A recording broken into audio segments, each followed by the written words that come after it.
On March 20, 2003, President George W. Bush, after convincing many Americans that Saddam Hussein had nuclear and chemical weapons and they had played a role in the World Trade Center terrorist acts, announced that the United States was raining bombs on Baghdad.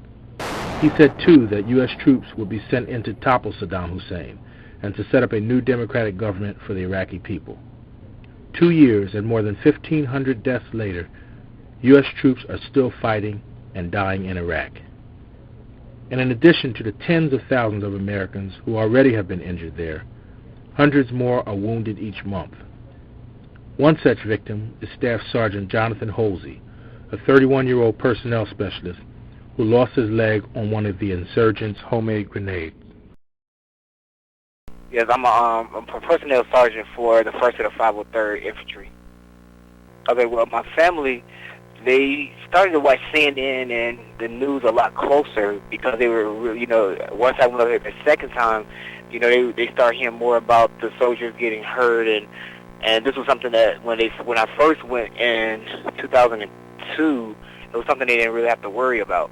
So this time they was paying a lot closer attention to it because they knew what the threat level was over there this time. And I think this particular day, I was in the 4th vehicle from the front.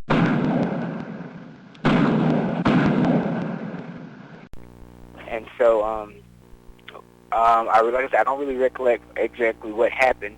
One thing I remember is, like, once I woke up, I looked down and noticed that my leg was bleeding, and I could just feel like my leg was sort of mangled, and I guess in a good way of putting it.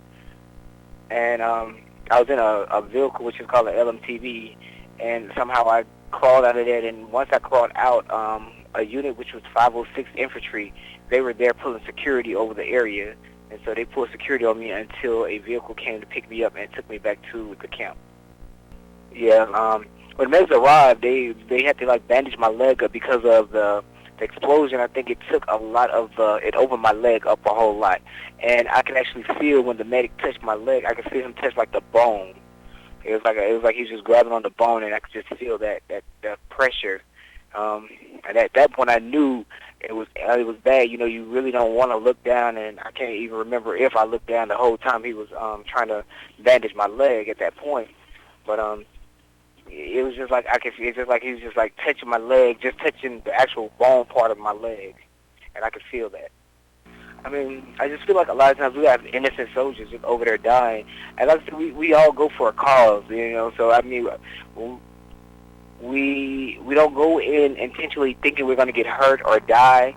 We go in knowing the threat level that we're having to deal with, but at the same time too, we don't think that I want to go here and this is going to happen. We train for it, and we're prepared for what happens. That's just what we do as soldiers. But like I said, at the same time too, you still don't really think that this is going to happen to me when you go there. Well, I have 2 sons. My oldest son name is Brandon, and he's 14. He's in middle school. And my youngest son name is Joshua, and he's in the 5th grade. I mean, they've been really supportive. Like when I go home, they're very supportive on trying to make sure I'm okay, ensuring that I'm feeling all right. So that in itself is a blessing. But they're always very supportive of everything. The whole situation. They knew where I was going. They was kind of worried when I first left it. When I left this particular time, also. But I always tried to ensure them that it was going to be okay. I guess now, accustomed to just getting up and doing things. Before I got hurt, I was very physical, or just doing different aspects of life, just running and just being very active. And at this point, you just can't get up and go. It's a little bit different now. You can't just hop up and things just happen. At this point now, it takes a little bit longer for me to just make things happen. So it's an adjustment. It's very much so an adjustment. If you go in and start trying to establish something, a lot of times you have to stay in until that is all done and over with. So at this point, I think that would be the hardest thing for them to do, to actually try and pull out of the situation, because at this point we've went in to try and establish their government and help them establish. Well, we went in to try to help them establish their own government.